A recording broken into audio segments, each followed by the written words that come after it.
नहीं पड़ता है कि लड़के का खानदान क्या है, उसके लक्षण कैसे हैं, कमाता कितना है? कमाने का तो यह है मौसी कि एक बार बीवी बच्चों की जिम्मेदारी सर पे आ गई तो कमाने भी लगेगा। तो क्या अभी कुछ भी नहीं कमाता? नहीं नहीं, ये मैंने कब कहा मौसी, कमाता है, लेकिन अब रोज रोज तो आदमी जीत नहीं सकता ना, कभी हार भी जाता है बेचारा। हार जाता है? हाँ मौसी, अब ये कमबख्त जुआ चीज ही ऐसी, अब मैं क्या कहूँ। है?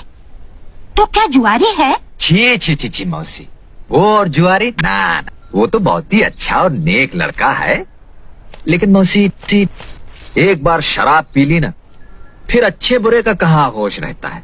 हाथ पकड़ के बैठा लिया किसी ने जुआ खेलने, अब इसमें बेचारे वीरू का क्या दोष है।